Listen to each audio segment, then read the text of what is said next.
Hello everyone, I'm Penrose776. Welcome to this Alright, the arcane Rearmed heroes start really freaking fast, don't they? Hardly give me any time to even introduce myself. I think we all know who this is. This is Ganglöt. I think that's how you pronounce it. Deaf Anew. Ganglöt. Okay. We're not doing the whole umlaut. So yeah, we kind of knew Ganglöt was coming. She was in the whole Tempest Trials thing after all. But, well, she's another one of the Jelly Skeletons. The Jelly Skeletons, by the way, some of my favorite designs in Fire Emblem Heroes. I really love how her art looks. And she's our new arcane hero. So all this fodder you can get and still keep Ganglöt. That being said, let's look at what she has. She is an axe infantry unit. Her arcane weapon is the Arcane Downfall. Accelerate special trigger, cooldown count -1. Start of combat, if unit's HP is greater than or equal to 25%, grants +5 to all stats to unit during combat. Foe cannot make a follow-up attack, grants special cooldown charge +1 per attack, and when unit deals damage to foe during combat, restores 7 hit points to unit. Triggers even if 0 damage is dealt. So, it's interesting combination of things. This is a very special spammy sort of weapon because it's granting you special cooldown charge +1 per attack, right? Aside from that, it's also kind of tanky, I guess. You've got the follow-up prevention. You've got 7 hit points on every one of your hits, so you're getting a lot of health back. This is naturally a good combination with units who want to get off a lot of specials. It's a good combination with units who have some form of damage reduction, because that always increases value of healing. Follow-up prevention works on basically any speed of units these days, so slow units, fast units, doesn't really matter. Although if you're getting multiple hits in, of course that's going to increase the amount of healing you get as well. Think about that.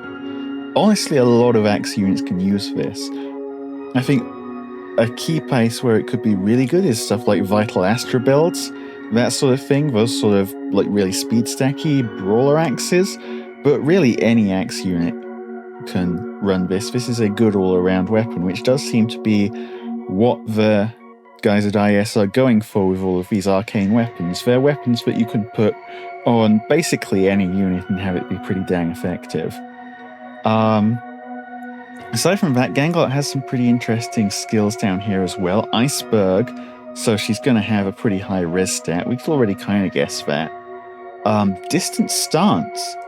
Unit can counterattack regardless of foe's range. If foe initiates combat, grants res +5 to unit during combat. We've seen this before, but it seems like they kind of want Ganglöt to be all ranges tank, and especially with this high res focus, specifically a tank against maybe dragons and magic foes. Which, well, it could work. It could also not work. We'll see how it goes. And the B slot, Quick Riposte 4, a new tier 4 B slot. Another very interesting looking one. If unit's HP is greater than or equal to 25% at start of combat and foe initiates combat, reduces damage from foe's first attack during combat by 25%, and unit makes a guaranteed follow-up attack. Okay, so this is an enemy phase skill, a pure enemy phase skill, but it's giving you guaranteed follow-up attack and 25% damage reduction. It's not quite the 40 that you get from a lot of other skills, but 25 is still nothing to sneeze at. This is, I think, not necessarily a top-tier skill, but as a skill you can just grab alongside Arcane Downfall. Although admittedly, I think Quick Riposte 3 is still pretty hard to get for some reason. But in any case, as a skill you can just grab. Pretty nice. And then in the C slot, Joint Distant Guard. Grants defense res +4 to allies within 2 spaces during combat against ranged foes.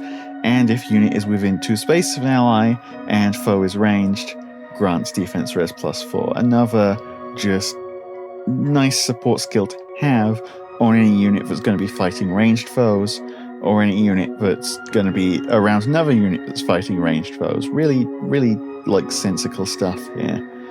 That being said, I notice that Ganglöt, well, presumably can't have all good stats, so probably going to be dumping speed would be my best guess. Might also have lower than expected defense or attack, one of those two. I'm not sure though, I don't know specifically.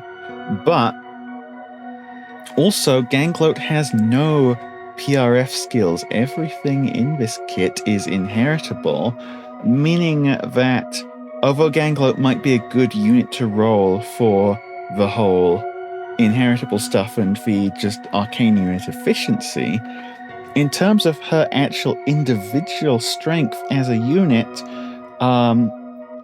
if you're willing to invest in units to make them strong, Ganglöt is no different from just any 3-star, 4-star axe unit, right? Because all of these skills you can inherit on any of those. Ganglöt's entire kit can be moved onto someone else. So, yeah, unlike previous arcane units, because Leaf obviously had his whole deadly balance and open the future, Arcane Grima had her crazy A slot. Arcane Ganglöt is kind of mainly just there for fodder, and then once you follow it all off, at the end of it you get a pretty cool unit, but not a unit who's really unique in any way. So interesting that they've decided to go that way. Not sure how much I like that, honestly, but it is what it is. Now, she is related to Hell in some way, so let's see if she gets a really cool animation.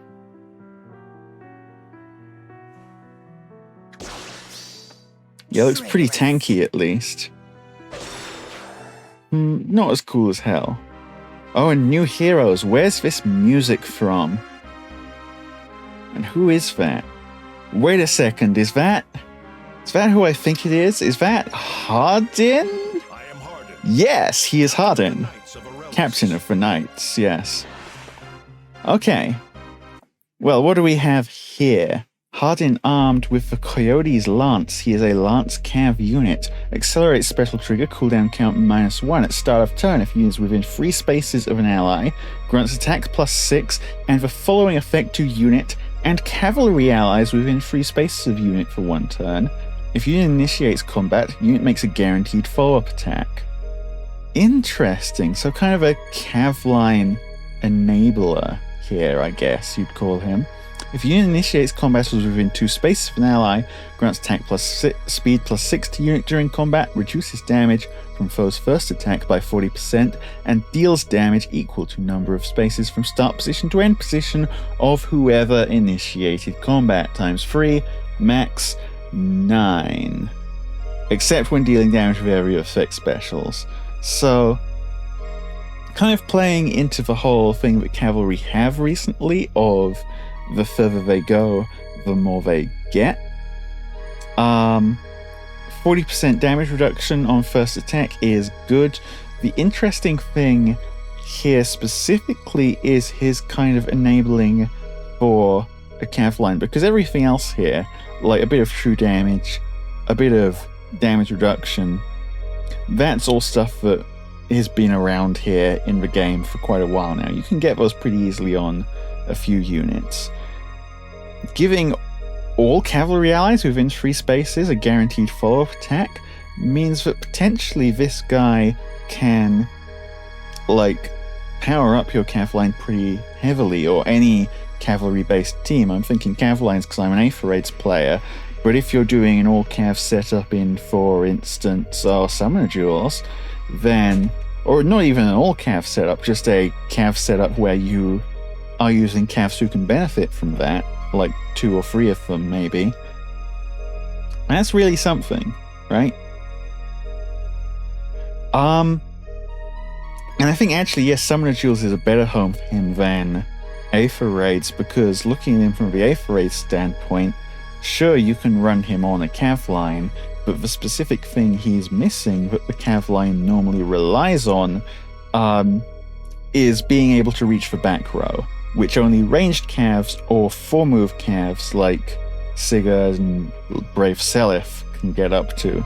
He can't, so up in the air there, his usefulness there, but for Summoner Jewels, I can see people who like Cavs making a lot of use out of him. The rest of his kit, Draconic Aura. Okay, so probably neither defensive stat especially strong, but high attack.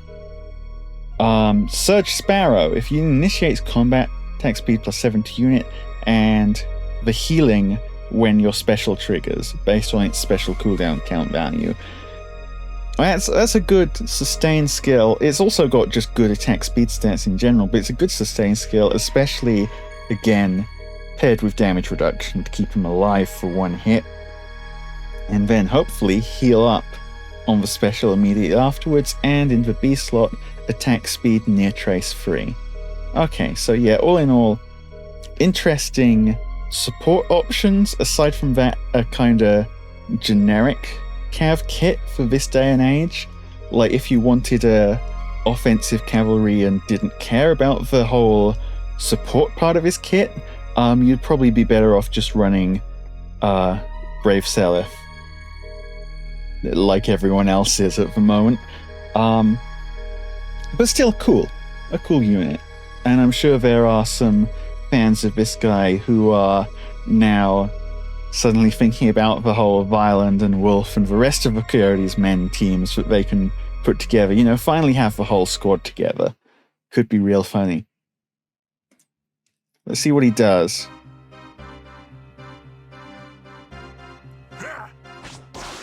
Yeah, he stabs you with his lance. Is that all? And then for his special, he stabs you with his lance. I mean, not that I really expect anything beyond that. Is this Nyna? Or, well, Nyna? Nyna? I've never actually heard her name said out loud, so I can say it however I want.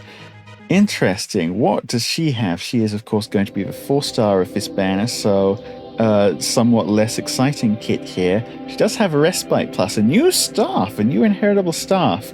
Grants defense res +2 and inflicts special cooldown charge -1 on foe player attack to allies within 2 spaces of the unit during combat. Well, I say a new inheritable staff. This is Tannenbaton.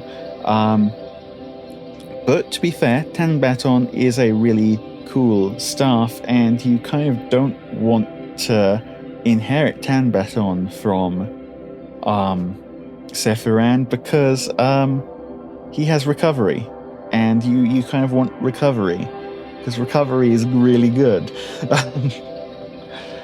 So having a source of Tannenbaton that you don't have to sacrifice some far more premium skills to grab, that's a really nice thing to see. Rest of her kit, Physic Plus, who cares? Miracle, cool, but who cares? Sabotage Speed Free. Might actually be, like, potentially relevant at some point. I can't remember who else has Sabotage Speed. It's not new, but I can't remember who it's on. And Drive Defense too. Sure. I mean, if you're inheriting something that comes after Drive Defense, cool. But very, very 4-star looking kit here is all I can really say. And as a staff unit, she's also going to have pretty limited inheritance. The fact that Tannenbaton is inheritable now easily is cool, because that's one of the best support staffs in the game, but really that's more or less the extent of this kit. She does have pretty nice art. She is a very interesting character, so I'm sure she's going to appeal to a lot of people because of that, but this is like the definition of 4-star kit right here, yeah. Well, she might have cool animations at least.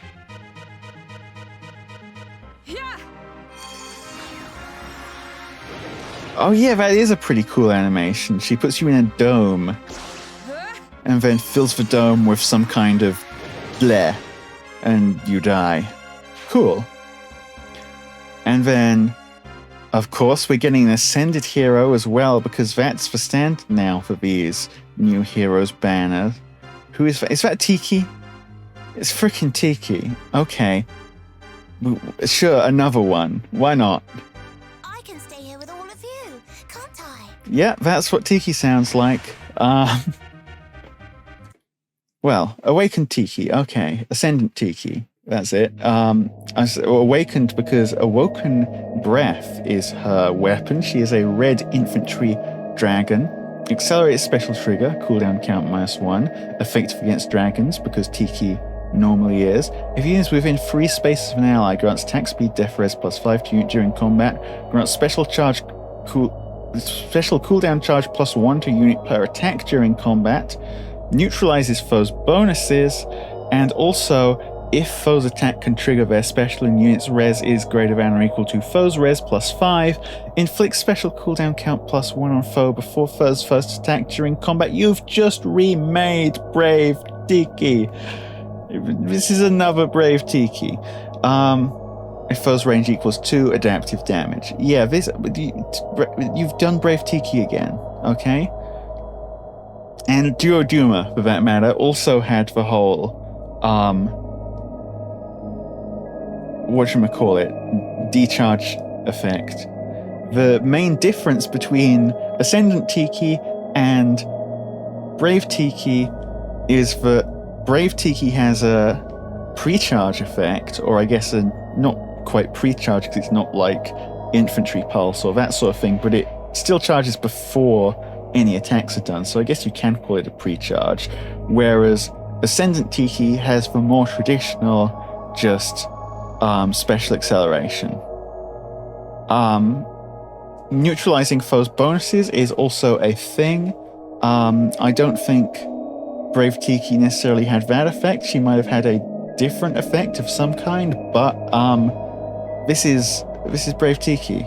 What more can I say? You've made another Brave Tiki. And also Duoduma, again. They're basically the same unit, more or less. Brave Tiki I still think is the better one because that pre-charge is pretty strong. It gets around a lot of units' weaknesses in terms of the new appearance of tempo effects because it's not doing your whole like special acceleration versus guard effects. It's just charging it, blammo. But yeah, it's Tiki. A-Slot. They've got Iceberg, by the way, so high res unit. A-Slot is speed res finish 4. So another finish skill, for those of you who don't remember, finish skills are speed res +7 if you're within 3 spaces of an ally, +5 damage if you've got your special ready or you've used your special, and then also 7 HP healing on the same condition, right? Or per damage dealt during combat. So the finish skills are pretty good ones. Speed res is kind of a more defensive stat combination than Brave Tiki's attack res. And that's really all I've got to say about it. This is still speed res, I'd honestly say maybe a little worse than Brave Tiki having attack res, because attack, you really like having attack as a stat. Attack is the stat you kill things with. In the B slot, speed res bulwark 3. So the better obstruct and inflict speed res -4 on foe during combat, restore 7 HP to unit after combat. The finish bulwark combination is giving you a lot of healing output just throughout your fighting. So you can pretty easily heal up 7, you can heal up 14, you can heal up even more if you want. Reducing speed, and okay, being speed res is actually good here because it's a reduce skill. So reducing foes res is making Tiki deal more damage. Yay! And then in the C slot altogether with an exclamation mark, so sound a little excited when you say it. Altogether. Grants attack speed defense res 4 plus +4 to allies within 2 spaces during combat. If used within 2 spaces of an ally, reduces damage from area of effect specials, excluding Roker area of effect specials, by X%, where X is the number of allies within 2 spaces of unit times 40, max 80. Grants attack speed defense res +4 during combat and reduces damage from foes' first attack by X%, where X is the number of allies within 2 spaces of unit times 20, max 40. What did I say about the fact that they're reprinting Brave Tiki? They are reprinting Brave Tiki. This is another Brave Tiki. Head to toe, this is a Brave Tiki. The only really big differences here are, well, Brave Tiki's damage reduction was res-based. This one's based on allies being nearby, which is, like, on the one hand, something you always kind of want to have. On the other hand, normally I'd say it's kind of a liability for positioning when you're using a unit that doesn't have save. However, the fact that Bulwark is there backing you up might help a fair bit with reducing that liability. The other part is that this is a C slot skill. Brave Tiki's was a B slot skill. So theoretically, in a face-to-face comparison, that's going to impact what kind of builds you can build depending on what kind of B/C slots you want to inherit. So for instance, if you wanted to get really stupid, really stupid, you could put one of the Dragon B slots on Ascendant Tiki, whereas Brave Tiki's version is kind of already a Dragon B slot. And I guess the third thing is it's 40%, but it's doubly effective against AoE. So, I mean, Dragon's already kind of had the niche of being anti-AoE because Dragon Wall also works against AoEs, but this is really work against AoEs. This is 80% against AoEs. This is like, what's her face? Nagi levels against AoEs.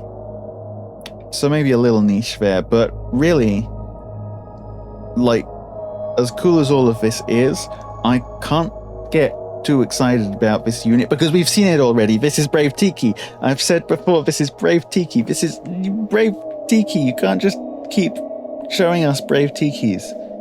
Okay?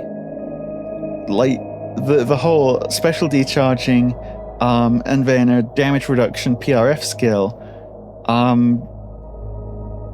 this is like the third Dragon unit that's done it in a very short amount of time. Anyway, yeah.